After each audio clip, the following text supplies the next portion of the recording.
আসসালামু আলাইকুম। আনমোল রান্নাঘরে আপনাদের স্বাগত জানাই। আজকে আমি পুঁই শাক রান্না করব। তাই আমি আমার ছাদ বাগান থেকে কিছু পুঁই শাক কেটে আনবো। দেখুন ছাদ বাগানের পুঁই শাকগুলো কত সুন্দর হয়েছে। আমি মাচা করে দিয়েছি, মাচার ওপর পুঁই শাকে ভর্তি হয়ে গেছে।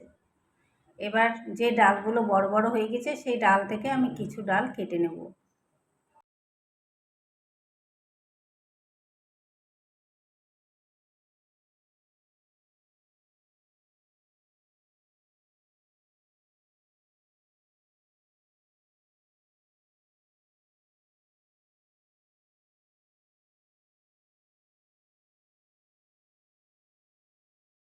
পুঁই শাকগুলো আমি কেটে নিয়েছি, এইগুলোতেই আমার আজকের রেসিপি হয়ে যাবে।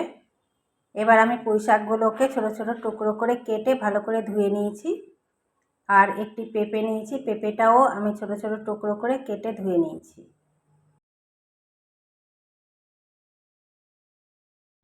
এবার গ্যাসে আমি একটি কড়া বসিয়ে দেব।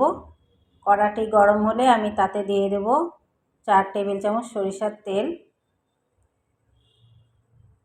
আমি কিছু চিংড়ি মাছ নিয়েছি, এই চিংড়ি মাছ থেকে আমি অর্ধেকটা চিংড়ি মাছ তেলে দিয়ে দেব।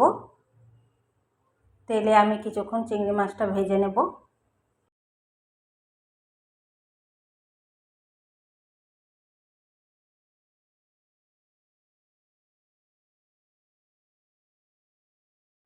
চিংড়ি মাছটা একটু নেড়ে নেওয়ার পর আমি একটা পেঁয়াজ কুচি করে নিয়েছি, সেগুলো দিয়ে দেব। আর পেঁয়াজগুলো আমি নরম হওয়া পর্যন্ত একটু নেড়ে নেব। পেঁয়াজটা নরম হয়ে গেলে এর মধ্যে কিছু মশলা দিয়ে দেব। আমি 1 চামচ হলুদ গুঁড়ো, হাফ চামচ লঙ্কার গুঁড়ো, জিরে ধইনের গুঁড়ো দেব 1.5 চা চামচ,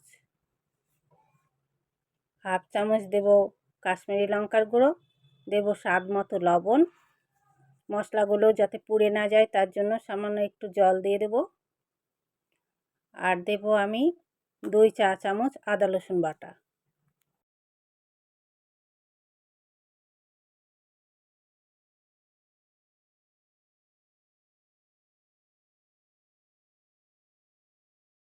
এবার দেব আমি 2টো তেজপাতা আর 5-6টা কাঁচা লঙ্কা।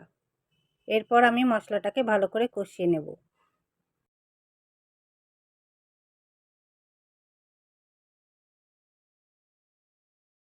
কিছুক্ষণ কষিয়ে নেওয়ার পর আমি পেঁপেগুলোকে দিয়ে দেব।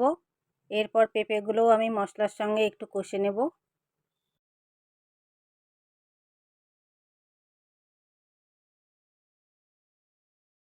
এরপর পুঁই শাকগুলো দিয়ে দেব।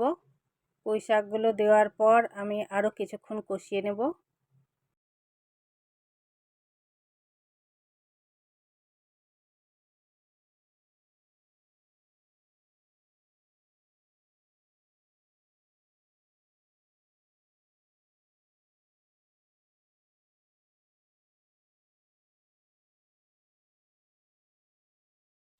পুঁই শাকগুলো কিছুক্ষণ কষিয়ে নেওয়ার পর আমি ছোট্ট একটি বাটির 2 বাটি মতো জল দিয়ে দেব।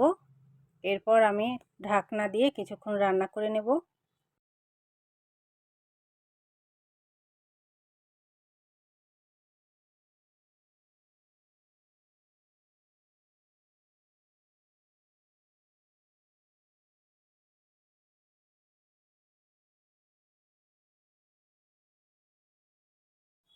এবার আমি এইগুলোকে একটি প্রেসার কুকারে ঢেলে দেব।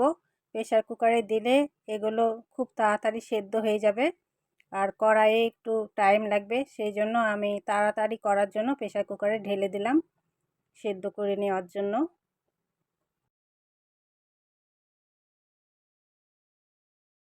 3টে সিটি মারার পর আমি গ্যাসটা বন্ধ করে ভাপে রেখে দিয়েছিলাম।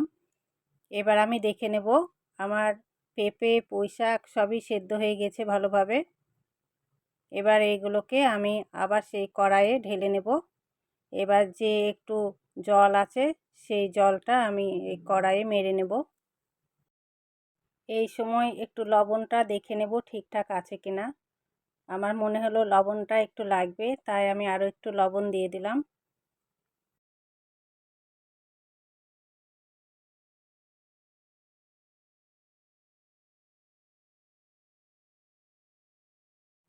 জলটা শুকিয়ে গেছে। এবার আমি তেজপাতা দুটো তুলে ফেলে দেব, আর গ্যাসটাও আমি বন্ধ করে দেব। আমার রান্নাটা কমপ্লিট। পুঁই শাক দিয়ে পেঁপে চিংড়ির এই রেসিপিটা খেতে খুবই মজার হয়। আজ তাহলে এই পর্যন্তই।